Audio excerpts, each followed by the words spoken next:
ప్రధానంగా ఈ మధ్యన ప్రొఫెసర్ నాగేశ్వరరావు గారు ఆంధ్రప్రదేశ్ రాజకీయాల మీద మాట్లాడాడు. అందులో కూటమి ప్రభుత్వంలో భాగస్వామైనటువంటి జనసేన పార్టీ నుంచి పవన్ కళ్యాణ్ గారు, అదేవిధంగా నాదెళ్ల మనోహర్ గారు వారు అమిత్ షాను కలిసినప్పుడు జగన్ని అరెస్ట్ చేయాలి అని డిమాండ్ చేశారని చెప్పి ఆయన రాజకీయాలను విశ్లేషిస్తూ మాట్లాడాడు. ఈ సందర్భంలో వెంటనే నాగేశ్వరరావు గారి విశ్లేషణను తప్పుపడుతూ జనసేన నాయకులు ఆంధ్రప్రదేశ్ రాష్ట్రంలో ఖండిస్తూ ఇలా ప్రెస్ మీట్లు కూడా పెట్టడం జరిగింది. సరే, ఇంతవరకు బాగానే ఉంది, వీరు విశ్లేషించారు, వారు ఖండించారు.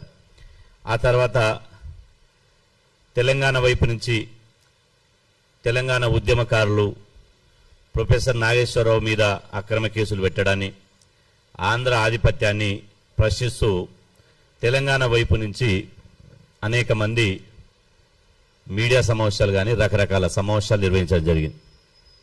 దానికి ప్రతిఫలంగా స్వయంగా జనసేన అధినేత ఏపీ ఉప ముఖ్యమంత్రి పవన్ కళ్యాణ్ గారు జూన్ 2 తెలంగాణ అవతరణ దినోత్సవం నాడు హైదరాబాద్లో వారి నివాసంలో ఒక ప్రెస్ మీట్ పెట్టడం జరిగింది.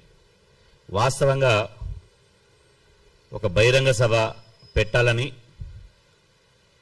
వారు ప్రభుత్వాన్ని పర్మిషన్ అడగడం, ప్రభుత్వం ఆ బహిరంగ సభకు అనుమతి నిరాకరించడం, ఆ తర్వాత పవన్ కళ్యాణ్ గారు 4:30కు మీడియా సమావేశంలో మాట్లాడారు.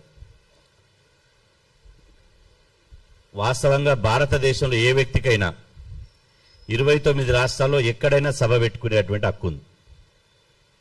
అది బాబాసాహెబ్ అంబేద్కర్ రాజ్యాంగం ఇచ్చినటువంటి హక్కు. పవన్ కళ్యాణ్ గారి సభకు అనుమతి ఇవ్వనందుకు పవన్ కళ్యాణ్ గారు ఆ రోజు నివాసంలోనే మీడియాతో మాట్లాడుతూ అనేక సందర్భాల్లో తెలంగాణ అస్తిత్వం మీద, తెలంగాణ ఆత్మగౌరవం మీద కొంత చులకన చేసి మాట్లాడడం జరిగింది. ఇదే సమయంలో తెలంగాణ ఇంకొక ఘాటు పదం ఆడాడు. తెలంగాణ మీ అయ్య జాగీరా అని ఒక మాట మాట్లాడాడు. నేనంటున్న ఉప ముఖ్యమంత్రి పదవిలో ఉండి, ఒక పార్టీ అధ్యక్షునిగా ఉండి అలాంటి పదాలను ఉపయోగించడం కరెక్ట్ కాదు. మీ అయ్య జాగీరా అనడం మేము వ్యతిరేకిస్తున్నాం. ఇది పవన్ కళ్యాణ్ గారు ఉపసంహరించుకోవాలి. ఎవని అయ్యే జాగీర్ కాదు, ఇది అందరి జాగీరు. ముఖ్యంగా తెలంగాణ అనేది 90% ఉన్నటువంటి ఎస్సీ, ఎస్టీ, బీసీ మైనార్టీల భూమిపుత్రుల జాగీర్ ఇది.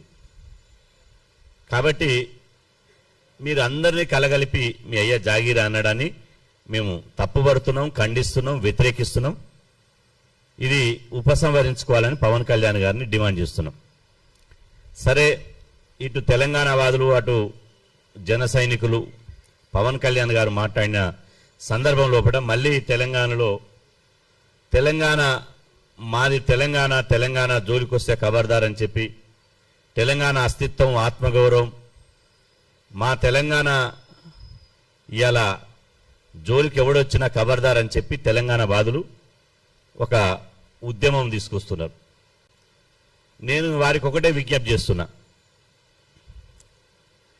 12 సంవత్సరాల క్రితం తెలంగాణ రాష్ట్రం సాధించినాం. తెలంగాణ రాష్ట్రం వచ్చి 12 సంవత్సరాలు అయింది.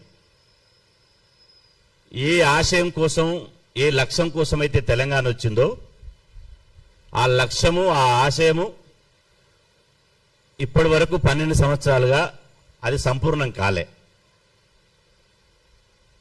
తెలంగాణ వస్తే మెజార్టీ ప్రజలకు రాజకీయ అధికారం వస్తుందన్నారు. తెలంగాణ వస్తే కేజీ టు పీజీ ఉచిత విద్య వస్తుందన్నారు. తెలంగాణ వస్తే 2,50,000 ఉద్యోగాలు భర్తీ చేస్తున్నారు. తెలంగాణ వస్తే సబ్బండ కులాలకు రాజకీయ ప్రాతినిధ్యం దక్కుతుందని చెప్పారు. తెలంగాణ వస్తే అందరి ప్రజల ఆత్మగౌరవం పెరుగుతుంది అని చెప్పారు. మరి తెలంగాణ వచ్చి 12 ఏళ్ళు అయింది. ఇవేమన్నా జరిగినాయా? ఒకటే ఆవేశానికి పోయి పుంగిలు పూసుకొని తెలంగాణ సెంటిమెంటు అని చెప్పి తెలంగాణ పేరుతోటి మళ్ళీ తెలంగాణ సెంటిమెంటుని రగిలించడం అంటే ఇప్పుడున్నటువంటి అగ్రకులాల యొక్క పాలనను మళ్ళీ పొడిగించడమే అవుతుంది. ఇప్పుడు అగ్రకులాల పాలన ఉంది కదా తెలంగాణలో, దాన్ని రెన్యువల్ చేయడమే అవుతుంది. నేను సూటిగా ఒక ప్రశ్న అడుగుతున్నా. తెలంగాణ ఆంధ్ర అనేది 2 రాష్ట్రాలు కాదు ఇక్కడ సమస్య. ఆంధ్రలో అగ్రకులాల ప్రభుత్వాలే, తెలంగాణలో కూడా అగ్రకుల ప్రభుత్వాలే. ఈ 2 అగ్రకులాల ప్రభుత్వాలే. ఆంధ్రలో ఉన్నటువంటి బడుగులకు, తెలంగాణ ఉన్నటువంటి బడుగులకు ఒరిగింది ఏమీ లేదు. ముఖ్యంగా తెలంగాణ రాష్ట్రం వచ్చిన తర్వాత బీసీలకు ఒరిగింది ఏమీ లేదు. బల్ల గుద్దినట్టు చెప్తున్నాం. మాకేం అరమరికలు లేవు, మేము ఎవ్వరికి భయపడం. తెలంగాణ రాష్ట్రము ఎవరి కోసం వచ్చింది, దేనికోసం వచ్చింది, వచ్చిన తెలంగాణ ఎవరి చేతులకు వెళ్ళిపోయింది? తెలంగాణ రాష్ట్రం వల్ల మెజార్టీ పలైనటువంటి 60% ఉన్నటువంటి బీసీలకు ఏమన్నా ఒక్క కించెత్తు ప్రయోజనం జరిగిందా? 12 మొన్ననే జూన్ 2న తెలంగాణ అవతరణ దినోత్సవం గ్రామ గ్రామాన బ్రహ్మాండంగా జరుపుకున్నాం. 12 సంవత్సరాల తెలంగాణలో ఒక బీసీ ముఖ్యమంత్రి అయ్యాడా? ఒక దళితుడు ముఖ్యమంత్రి అయ్యాడా? లేదా భవిష్యత్తులో అయితాడా? తెలంగాణ వస్తే దళితుని ముఖ్యమంత్రిని చేస్తానన్నారు, చేశారా? తెలంగాణ వస్తే దళితుని ముఖ్యమంత్రిని చేస్తామని చెప్పారు, చేసిర్రా? తెలంగాణ వస్తే బీసీని ముఖ్యమంత్రిని చేస్తామని చెప్పారు, చేసిర్రా? పోనీ భవిష్యత్ తెలంగాణలో ఏ పార్టీ అయినా, ఈ రోజు ఉన్నటువంటి ఏ పార్టీ అయినా బీసీనో ఎస్సీనో ముఖ్యమంత్రిని చేస్తామని చెప్తున్నారా? తెలంగాణలో తెలంగాణ కోసం అంగీలు దింపించుకొని జబ్బలు కలిసి రొమ్ము విరుచుకొని నాది తెలంగాణ అంటున్నాం కదా. మరి ఈ తెలంగాణలో బీసీ ముఖ్యమంత్రిని ఇచ్చేటువంటి బాధ్యత ఎవరైనా తీసుకుంటారా? ఉమ్మడి ఆంధ్రప్రదేశ్ కంటే ఎక్కువగా తెలంగాణ రాష్ట్రం వచ్చిన తర్వాతనే బీసీలకు అన్యాయం జరుగుతుంది. ఇది ఆన్ రికార్డ్ చెప్తున్నా. ఉమ్మడి ఆంధ్రప్రదేశ్ లో కంటే ఎక్కువగా తెలంగాణ రాష్ట్రం వచ్చిన తర్వాతనే బీసీలకు అన్యాయం జరుగుతుంది. ఇది వాస్తవం, దయచేసి తెలుసుకోండి. ఈ తెలంగాణ సెంటిమెంటు, తెలంగాణ యొక్క నినాదం అగ్రకులాల పాలకులకే ఉపయోగపడుతుంది తప్ప ఇది బహుజనులకు ఎట్టి పరిస్థితుల్లో ఉపయోగపడడం లేదు. ఇది అర్థం చేసుకోవాలి. ఇవాళ నేను అంటున్నా, తెలంగాణ రాష్ట్రం రాకముందు ఉమ్మడి ఆంధ్రప్రదేశ్ లో తెలంగాణ నుంచి బీసీలు 24 మంది ఎమ్మెల్యేలు ఉండేవాళ్ళు. తెలంగాణ వచ్చిన తర్వాత 19 మంది అయ్యారు. అంటే ఉమ్మడి ఆంధ్రప్రదేశ్ కంటే తెలంగాణ వచ్చినాక ఎమ్మెల్యేల దగ్గర కదా. పార్లమెంట్ సభ్యులు 5 ఉండేవాళ్ళు తెలంగాణ రాకముందు ఉమ్మడి ఆంధ్రప్రదేశ్ లో. తెలంగాణ వచ్చిన తర్వాత 2 బీసీ ఎంపీలు అయ్యారు.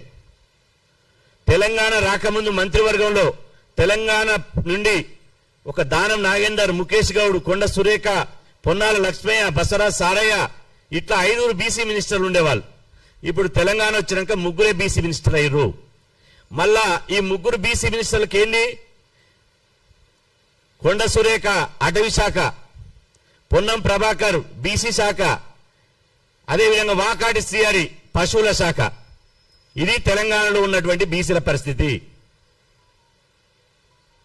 ఉమ్మడి ఆంధ్రప్రదేశ్ లో ఒక ధర్మాన ప్రసాదరావు, ఒక రఘువీరారెడ్డి, ఒక బొత్స సత్యనారాయణ, ఒక పీతాని సత్యనారాయణ, ఒక బసవరాజ్ సారయ్య, ఒక పొన్నాల లక్ష్మయ్య, ప్రభుత్వంలో ఉన్నటువంటి ప్రాధాన్యత కలిగినటువంటి శాఖలన్నీ బీసీలకే ఉండేది. నేను అంటున్నా, ప్రాధాన్యత శాఖలు లేవు. 5 ఉంటే 3 వచ్చారు. కనీసం తెలంగాణలో ఇక బీసీ ముఖ్యమంత్రి దేవుడెరు, బీసీ ఉప ముఖ్యమంత్రి అన్న బీసీలకు ఇచ్చిరా తెలంగాణలో? నేను ఒకటే అడుగుతున్నా, కేసీఆర్ గారు దళితులు ముఖ్యమంత్రి చేస్తున్నాడు, చేయలే. ఆయన ముఖ్యమంత్రి అయ్యాడు, అదే దళితునికి ఉప ముఖ్యమంత్రికి ఇచ్చాడు. కడియం అది రాజయ్య గారికి. మరి శాసనసభ ప్రో లీడర్ ఉన్నటువంటి ఈటల రాజేందర్ గారికి కనీసం ఉప ముఖ్యమంత్రి అని ఇవ్వాలి కదా, ఎందుకు ఇవ్వలే? 10 ఏళ్ళు కనీసం ఉప ముఖ్యమంత్రి ఇవ్వలే. మరి ఇప్పుడన్నా సరే కేసీఆర్ గారు టీఆర్ఎస్ ఇవ్వలే, మరి కాంగ్రెస్ వచ్చింది. కాంగ్రెస్ వచ్చిన తర్వాత రేవంత్ రెడ్డి గారు ముఖ్యమంత్రి అయ్యారు. బట్టి విక్రమార్క గారికి దళితునికి, దళిత బిడ్డకు, మా అన్నకు బట్టి విక్రమార్క గారికి ఉప ముఖ్యమంత్రి ఇచ్చారు. మరి బీసీలకు ఎన్నికలే, బీసీలకు ఎన్నికలే. మాకు ప్రాతిథ్యం లేనటువంటి తెలంగాణ మాకెందుకు? మాకు రాజకీయంగా అణచివేయడానిక? ఎమ్మెల్యేలో అన్యాయం జరిగింది, ఎంపీలో అన్యాయం జరిగింది, మంత్రివర్గంలో అన్యాయం జరిగింది, ఉప ముఖ్యమంత్రి కాడ అన్యాయం జరిగింది, అదేవిధంగా పార్టీ అధ్యక్షుల కాడ అన్యాయం జరిగింది. పైగా ఏమైంది? తెలంగాణ వచ్చినాక ఉమ్మడి ఆంధ్రప్రదేశ్ లో బీసీ, ఎస్సీ, ఎస్టీలను ఎవడు బర్తరఫ్ చేయలే. ఉమ్మడి ఆంధ్రప్రదేశ్ లో తెలంగాణ వచ్చినాక ఓ దళిత బిడ్డ, దళితులు ముఖ్యమంత్రి చేస్తున్నటువంటి తెలంగాణ రాజకీయ పార్టీలు ఒక దళిత బిడ్డ రాజయ్యను బర్తరఫ్ చేశారు, ఒక బీసీ బిడ్డ ఈటల రాజేందర్ గారిని బర్తరఫ్ చేశారు మెడలు బట్టి. ఇప్పటికి స్టిల్ నౌ పిసిసి అధ్యక్షుడు మహేష్ కుమార్ గౌడ్ గారు ఉంటే ఆయన రోజు అవమానిస్తున్నారు, ఒక వాకాటి శ్రీహరి ఉంటే ఆయన రోజు అవమానిస్తున్నారు. అంటే బీసీలకు, ఎస్సీలకు తెలంగాణలో అసలు రాజకీయ గౌరవమే లేదు, ప్రాతిథ్యమే లేదు. ఇంకెందుకు సోదరులారా ఇవాళ ఈ రాజకీయాన్ని ఇట్లా పెడితే, తెలంగాణ రాకముందు ఉమ్మడి ఆంధ్రప్రదేశ్ లో స్థానిక సంస్థలైనటువంటి ఎంపీడీసీ, జెడ్పీడీసీ, అదేవిధంగా సర్పంచ్ ఎన్నికల్లో 34% రిజర్వేషన్ అమలైన బీసీలకు 34%. తెలంగాణ వచ్చినాక ఆ రిజర్వేషన్ ఎంత వచ్చినాయి? 18%కు వచ్చినాయి. తెలంగాణ వచ్చిన తర్వాత 18%కు వచ్చినాయి. అంటే బీసీలకు న్యాయం జరిగినట్ట, అన్యాయం జరిగినట్ట? ఉమ్మడి ఆంధ్రప్రదేశ్ లో 34, తెలంగాణ వచ్చినాక 18. ఇంతెందుకు? మేం పోరాడి 2008లో అప్పటి స్వర్గీయ ముఖ్యమంత్రి వైఎస్ రాజశేఖర రెడ్డి గారితో పోరాడి ఫీజు రియంబర్స్మెంట్ స్కీమ్ ను పెట్టించినాం. పేదవాడు, ఒక పేద బీసీ బిడ్డ ఉన్నత చదువులు చదువుకోవాలని. అది కిరణ్ కుమార్ రెడ్డి ఉమ్మడి లాస్ట్ చివరి ముఖ్యమంత్రి కిరణ్ కుమార్ రెడ్డి ఉన్నంత వరకు ఫీజుల రియంబర్స్మెంట్ అమలు జరిగింది. నిబంధనలు పెట్టలే, కండిషన్లు పెట్టలే. గ్రీన్ ఛానల్ ద్వారా కిరణ్ కుమార్ రెడ్డి 3 నెలలకు ఒకసారి ఫీజులు ఇచ్చాడు. మరి ఇవాళ తెలంగాణలో ఫీజుల రియంబర్స్మెంట్ ఎక్కడ పోయింది? ఫీజుల రియంబర్స్మెంట్ పీక విసికేశారు. ఫీజుల రియంబర్స్మెంట్ ని తెలంగాణ ప్రభుత్వాలు, అగ్రకుల ఆధిపత్య దొరల పటేళ్ల ప్రభుత్వాలు 14 లక్షల మంది పేద బీసీ, ఎస్సీ, ఎస్టీ విద్యార్థుల చదువుకోనియకుండా ఇవాళ ఫీజుల రియంబర్స్మెంట్ ను ఎత్తివేస్తున్నారు. దీనికి ఎవరు సమాధానం చెప్తాడు? ఎవరు సమాధానం చెప్తారని నేను అడుగుతున్నా. ఇవాళ నేను అంటున్నా, తెలంగాణ కోసం త్యాగం చేసింది ఎవరు? ఒక ప్రొఫెసర్ జయశంకర్ బీసీనే కదా ఈ తెలంగాణ సిద్ధాంతాన్ని రూపొందించింది. ఒక తెలంగాణ కోసం మొదటి రాజీనామా చేసింది ఎవరు? కొండ లక్ష్మణ్ బాబు కదా, బీసీనే కదా. తెలంగాణ తొలి అమరవీరుడు ఎవరు? ఒక విద్యార్థి నాయకుడు బీసీ బిడ్డ కాసో శ్రీకాంత్ చారే కదా. అదేవిధంగా ఎన్సీసీ గేట్ కాడ మంటల్లో మాడిపోయినటువంటి సిరిపురం యాదయ్య విద్యార్థి నాయకుడు బీసీనే కదా. ఉద్యోగుగా ఉంటూ, కానిస్టేబుల్ ఉద్యోగం ఉంటూ అమరుడైనటువంటి సర్వీస్ పిస్తోల్ తో కాల్చుకున్నటువంటి కానిస్టేబుల్ కిష్టయ్య ఒక బీసీనే కదా. 1200 మందిలో ఒక కానిస్టేబుల్ కిష్టయ్య, శ్రీకాంత్ చారి, సిరిపురం యాదయ్య వీళ్లతో పాటు 1200 మందిలో బలిదానాలు చేసుకుంటే తెలంగాణ కోసం 1100 మంది బీసీ బిడ్డలే. 1100 మంది బీసీ బిడ్డలే. మరి 1100 మంది బీసీ బిడ్డలు బలిదానాలు చేసి తెలంగాణ రాష్ట్రం సాధిస్తే బీసీలకు వచ్చింది ఏంది? భవిష్యత్తులో మీరు చూడండి మిత్రులారా, భవిష్యత్తులో కూడా తెలంగాణలో బీసీ, ఎస్సీ, ఎస్టీ ముఖ్యమంత్రి కాడు అని ప్రకటిస్తున్నారు. ఎంత దమ్ము కావాలి, ఎంత ధైర్యం కావాలి. భవిష్యత్తులో కూడా తెలంగాణ నుంచి ఎవడు బీసీ, ఎస్సీ, ఎస్టీ ముఖ్యమంత్రి కాడు అని ప్రకటిస్తున్నారు. ఎవరు? రేవంత్ రెడ్డి గారు మొన్న 100 సమావేశాలు చెప్పాడు. ఇప్పటికి 2034 వరకు నేనే ముఖ్యమంత్రిని. తెలంగాణ ప్రజలారా, ఆల్రెడీ రెడ్డి ముఖ్యమంత్రి ఉన్నా మళ్ళీ 2034 వరకు నేనే ముఖ్యమంత్రిని. అదేవిధంగా ఒకవేళ ఈయన అధికారంలో రాలేడనుకో, దాన్ని ఎవడన్నా ఖండిస్తున్న రేవంత్ రెడ్డి కాదు ఒక బీసీ ముఖ్యమంత్రి ఎవడన్నా ఖండిస్తున్న కాంగ్రెస్ పార్టీలో ఎవరు ఖండిస్తలేరు, అధిష్టానం కూడా ఖండిస్తలేదు. ఒకవేళ ప్రతిపక్ష పార్టీ బీఆర్ఎస్ పార్టీ ఉంది. బీఆర్ఎస్ పార్టీ ఏమంటుంది? కేటీఆర్ గారు మళ్ళీ వచ్చేది బీఆర్ఎస్ఏ, కేసీఆర్ మా ముఖ్యమంత్రి అంటున్నాడు. రాష్ట్ర జనాభాలో 104,000 జనాభా ఉన్నటువంటి వెల్మలు 104,000 జనాభా ఉన్నటువంటి వెల్మలు 2 సార్లు ముఖ్యమంత్రి పదవి అనుభవించారు. మళ్ళొక్కసారి ముఖ్యమంత్రి మేమే అని ప్రకటిస్తున్నారు. బీజేపీ బీసీ ముఖ్యమంత్రి అని చెప్పి బ్రాహ్మణుని పార్టీ అధ్యక్షుని చేసింది. బీసీ ముఖ్యమంత్రి అని చెప్పి కిషన్ రెడ్డి గారిని, రెడ్డి సామాజిక వర్గానికి సంబంధించిన కిషన్ రెడ్డి గారిని కేంద్ర మంత్రిగా చేసింది. ఇవాళ బీజేపీ కూడా బీసీని ముఖ్యమంత్రి చేసే పరిస్థితి లేదు. కనీసం బీసీ ముఖ్యమంత్రి కాదు, ఫ్లోర్ లీడర్గా బీజేపీ ఎవరికి ఇచ్చింది? మహేశ్వర్ రెడ్డికి ఇచ్చారు. కాంగ్రెస్ పార్టీ నుంచి వచ్చినటువంటి అగ్రకుల సామాజిక వర్గానికి సంబంధించిన మహేశ్వర్ రెడ్డికి ఇచ్చింది. అంటే ఏ పార్టీలు కూడా ఇప్పుడున్న పార్టీలు బీసీ ఎస్సీ ఎస్టీల కనీసం వాళ్ళకు ప్రాతినిధ్యం కల్పిస్తామని చెప్పలేదు. ఇక రాజకీయంగా వదిలిపెట్టు. 2,50,000 ఉద్యోగాలు భర్తీ చేస్తున్నారు తెలంగాణ. మా తెలంగాణ రాష్ట్రం వస్తే మా కొలువులు మాకు కావాలన్నారు. కొలువులు ఇచ్చారా? 2,50,000 ఉద్యోగాలకు ఎన్ని ఉద్యోగాలు భర్తీ చేశారు? శ్వేతపత్రం విడుదల చేస్తారా? ఈ 12 సంవత్సరాల్లో తెలంగాణ బిడ్డలకు ఎంతమందికి ఉద్యోగాలు ఇచ్చారో చెప్తారా? శ్వేతపత్రం విడుదల చేయండి. చేసే దమ్ము లేదు, ఎందుకంటే కొలువులు కూడా ఇయ్యలే. అదేవిధంగా ఇక్కడ లాజిక్ ఏంటంటే, ఇప్పుడు ఆంధ్ర తెలంగాణ పేరుతోటి బీసీ ఎస్సీ ఎస్టీలు కొట్లాట పెట్టుకోవాలి. మరి ఎవరికి ప్రయోజనం? నేను అంటున్నా, ఆంధ్ర తెలంగాణకు సంబంధించినటువంటి రాజకీయ పార్టీలు ముఖ్యమంత్రి నుండి మొదలుకొంటే ముఖ్యమంత్రితో సహా మంత్రులు, ఎంపీలు, ఎమ్మెల్యేలు మరి వియ్యం పొత్తు ఎందుకు పొందుతున్నారు? వీళ్ళ బిడ్డను ఆంధ్రకి ఇస్తున్నారు, ఆంధ్ర వాళ్ళ కొడుకును ఇక్కడ చేసుకుంటున్నారు, ఇక్కడ తెలంగాణ కొడుకు ఆంధ్ర బిడ్డను చేసుకుంటున్నారు. మరి మీరెందుకు చుట్టరికాలు పొందుతున్నారు? మీరెందుకు చుట్టరికాలు ఇవాళ వియ్యం పొందుతున్నారు? మీరైతే వియ్యం పొందొచ్చు, మీరు పదవులు పంచుకోవచ్చు. అదేవిధంగా కాంట్రాక్టర్లు, మెగా కృష్ణారెడ్డి ఎవరు? ఇప్పుడున్నటువంటి కాంట్రాక్టర్ల లిస్టు తీస్తే నా దగ్గర లిస్ట్ ఉంది. ఇప్పుడున్నటువంటి అత్యంత 20 మంది బడా కాంట్రాక్టర్లు 18 మంది ఆంధ్ర కాంట్రాక్టర్లే. 18 మంది ఆంధ్ర కాంట్రాక్టర్లే. కాళేశ్వరం కట్టింది ఎవరు? అది కేసీఆర్ తెలియదా ఆంధ్ర కాంట్రాక్టర్ అని? మరి తెలంగాణ ఆంధ్రలో ఉన్నటువంటి ఇవాళ కాంట్రాక్టర్ వాళ్ళు తెలంగాణ అగ్రకులాలు కాదా? తెలంగాణ అగ్రకులాలు ఆంధ్రలో కాంట్రాక్టర్ చేస్తలేరా? మీరు కాంట్రాక్టులు చేయొచ్చు, మీరు వియ్యం పొత్తు కయ్యం పొత్తు ఉండొచ్చు, ఎవరికి ఇచ్చిపుచ్చుకోవచ్చు. మీరు వాళ్ళ పెళ్లికి వీలు పోవచ్చు, వీళ్ళ పెళ్లికి వాళ్ళు పోవచ్చు. ఇప్పుడు మళ్ళీ తెలంగాణ వచ్చిన 12 సంవత్సరాల తర్వాత ఎస్సీ ఎస్టీ బీసీలకు ఉద్యోగాలు ఇవ్వరు, పదవులు ఇవ్వరు, బడ్జెట్ ఇవ్వరు, స్కీములు ఎత్తేస్తారు, పేద విద్యార్థుల పీకలు విసికేస్తారు.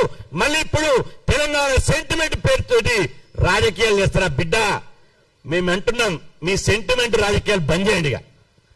దయచేసి తెలంగాణ ఉద్యమం పేరుతో మా కొంతమంది మా బహుజన బిడ్డలు మా తెలంగాణ అంటున్నా. తెలంగాణ రాకముందు మీరు ఎట్లా ఉన్నారో తెలంగాణ వచ్చినాక మీరే ఉన్నారు, అట్టే ఉన్నారు. మీకేమైనా పదవి వచ్చిందా? కాంట్రాక్ట్ వచ్చిందా? కార్లు వచ్చినాయా? బంగ్లాలు వచ్చినాయా? ఏమొచ్చినా? ఏమి రాలే మీకు. అయినా మా తెలంగాణ ఎస్, మనం తెలంగాణ బిడ్డలం. మన తెలంగాణ అస్తిత్వాన్ని, తెలంగాణ ఆత్మగౌరవాన్ని కించపరిస్తే ఎవ్వడిని వదిలిపెట్టేయలేదు. అదే సమయంలో తెలంగాణలో బహుజనులకు, బీసీ ఎస్సీ ఎస్టీలకు ఏం ఒరిగిందో ఒక్కసారి ఆలోచన చేయాలి. ఆలోచన చేయకపోతే మళ్ళీ బహుజనవాదం మరుగున పడేటువంటి పరిస్థితులు ఉంది. ఇప్పుడున్నటువంటి బీసీలలో వస్తున్నటువంటి చైతన్యాన్ని కనుమరుగు చేయడానికి ఇది ఒక కుట్ర. బీసీ వాదాన్ని పక్కదారి పట్టించడానికి ఇది ఒక కుట్ర. ఇప్పుడు పవన్ కళ్యాణ్, చంద్రబాబు నాయుడు గారు, ఇక్కడున్న రేవంత్ రెడ్డి గారు, పొన్నం ప్రభాకర్ గారు, లేకపోతే రాజకీయ నాయకులు రోజు వీటి మీద అరిస్తే మళ్ళీ రెండు రాష్ట్రాలు ఏకమైతాయా? కావు కదా. రాష్ట్రం విడిపోయింది, ఆ రాష్ట్రంలో ఆ రాష్ట్రంలో, ఈ రాష్ట్రంలో ఈ రాష్ట్రంలో. మరి ఎందుకు ఇది అంటే ఎవరిని మోసం చేస్తారు, ఎవరిని మభ్య పెడతారు, ఎవరిని? ఇవాళ నేను అంటున్నా, ఆంధ్రప్రదేశ్ రాష్ట్రంలో బీసీ సప్లాన్ ఉంది, తెలంగాణ రాష్ట్రంలో బీసీ సప్లాన్ ఏది? తెలంగాణ రాష్ట్రంలో బీసీ సప్లాన్ ఏది? తెలంగాణ రాష్ట్రంలో బడ్జెట్ ఏది? బీసీల వాటా ఏది? బీసీలకు పదవులు ఏవి? కాబట్టి ఈ సెంటిమెంట్ అనేది ఇది మనకి మనం ద్రోహం చేసుకోవడమే. ఇప్పుడు కావాల్సింది సెంటిమెంట్ కాదు, మన sentiment BC sentiment, Telangana sentiment కాదు. మన సెంటిమెంట్ బహుజనవాదం సెంటిమెంట్. ఈ అగ్రకులాలు, ఆంధ్ర తెలంగాణ అగ్రకులాల పాలనను పాలదోలడమే మన లక్ష్యం కావాలి. ఆంధ్ర తెలంగాణ అగ్రకుల ఆధిపత్య దొరల పటేళ్ల పాలనను బొందబెట్టడమే మన లక్ష్యం కావాలి. ఒక బీసీ బిడ్డను ముఖ్యమంత్రి చేయడమే లక్ష్యం కావాలి. బీసీలకు చట్టసభల్లో రాజకీయ ప్రాతినిధ్యం కల్పించడమే లక్ష్యం కావాలి. కులగణన, జాతి జనగణనలో బీసీ కులగణన సాధించడమే లక్ష్యం కావాలి. మహిళా బిల్లులో బీసీ మహిళలకు, ఎస్సీ ఎస్టీ మహిళలకు సబ్కోట సాధించడం లక్ష్యం కావాలి. నేను చివరిగా సమయం ఎక్కువ తీసుకున్నా, చివరిగా చెప్తున్నా, తెలంగాణ ఆంధ్రప్రదేశ్ విడిపోతే చిన్న రాష్ట్రాల్లో పెద్ద కులాలంటే మెజార్టీ ఉన్నటువంటి కులాలకు, బీసీ ఎస్సీ ఎస్టీలకు రాజకీయ అవకాశాలు వస్తాయి అన్నారు. మరి మీరు చూడండి, తెలంగాణ రాకముందు ఉమ్మడి ఆంధ్రప్రదేశ్ లో ఎవరైతే ఏ సామాజిక వర్గం అయితే జిల్లాలను చెరబట్టిలో, జిల్లాలో వాళ్ళ ఆధిపత్యం ఉందో మళ్ళీ వాళ్ళే ఉన్నారు. ఉమ్మడి ఆంధ్రప్రదేశ్ లో ఎవరుండే? నల్గొండ జిల్లా జానారెడ్డి ఉండే, ఉమ్మడి ఆంధ్రప్రదేశ్ లో జానారెడ్డి ఉండే. ఇప్పుడు ఎవరు వచ్చి తెలంగాణ వచ్చినాక ఎవరు వచ్చారు? జగదీశ్వర్ రెడ్డి వచ్చిండు. జగదీశ్వర్ రెడ్డి వెనక ఎవరు వచ్చారు? ఉత్తమ్ కుమార్ రెడ్డి, కోమటిరెడ్డి వెంకరెడ్డి వచ్చిండు. ఒక బీసీ బిడ్డ కనీసం డిసిసి అధ్యక్షునిగా ఒక బీసీని పెడతారు కూడా ఓర్వలేకపోతున్నారు. మహబూబ్నగర్ జిల్లా అంతకుముందు ఇదే జూపల్లి కృష్ణారావు, డికే అరుణారెడ్డి ఉండే, ఇప్పుడు రేవంత్ రెడ్డి అదే జూపల్లి కృష్ణారావు ఉన్నాడు. అదేవిధంగా మెదక్ జిల్లా అంతకుముందు సునీతా లక్ష్మారెడ్డి ఉండే, ఇప్పుడు మెదక్లో ఎవరున్నారు? దుద్దిల్ల శ్రీధర్ బాబు ఉన్నాడు. కరీంనగర్ జిల్లా దుద్దిల్ల శ్రీధర్ బాబు ఉన్నాడు. అంటే ఖమ్మం జిల్లా అంతకుముందు రామరెడ్డి వెంకరెడ్డి ఉండే, ఇప్పుడు ఎవరున్నారు? పొంగులేటి శ్రీనివాసరెడ్డి ఉన్నాడు. అంటే ఏ జిల్లా చూసినా ఉమ్మడి ఆంధ్రప్రదేశ్ లో వాళ్ళే ఉన్నారు, తెలంగాణ వచ్చిన తర్వాత వాళ్ళే ఉన్నారు. చివరికి తెలంగాణ కోసం కొట్లాడినటువంటి కుటుంబాలు ఎక్కడున్నాయో ఒకసారి ఆలోచన చేయాలి. కాసోజు శ్రీకాంతాచారి తల్లి ఎక్కడుంది? చిన్న పదవి ఒకటి. ఆమెకు శంకరమ్మ గారికి కమిషనర్ మెంబర్ అని ఇచ్చారు. వీళ్ళు మంత్రులు, ముఖ్యమంత్రి అయ్యారు. తెలంగాణ ఉద్యమంలో పాల్గొన్న వాళ్ళు త్యాగం చేసే కుటుంబానికి ఆమె చిన్న ఒక కమిషనర్ మెంబర్ ఇచ్చారు. సిరిపురం యాదయ్య కుటుంబం ఎక్కడుంది? కానిస్టేబుల్ కృష్ణయ్య కుటుంబం ఎక్కడుంది?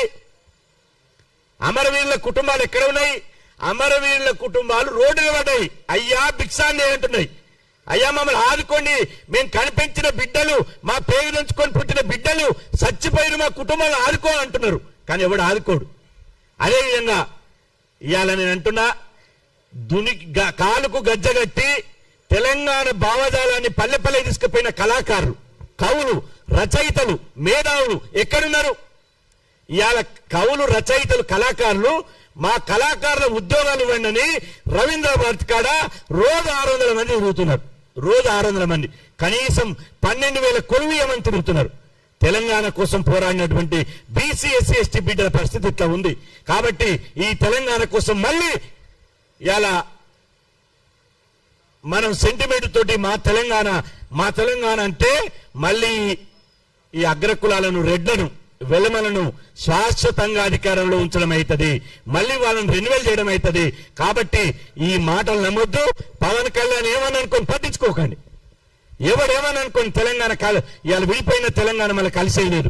కానీ అక్కడ పవన్ కళ్యాణ్ అయినా, చంద్రబాబు నాయుడు అయినా ఆంధ్రప్రదేశ్ లో ఒక బీసీ ముఖ్యమంత్రి కావాలి, తెలంగాణలో ఒక బీసీ ఎస్సీ ముఖ్యమంత్రి కావాలి. దానికోసం కలిసికట్టుగా పోరాడదాం.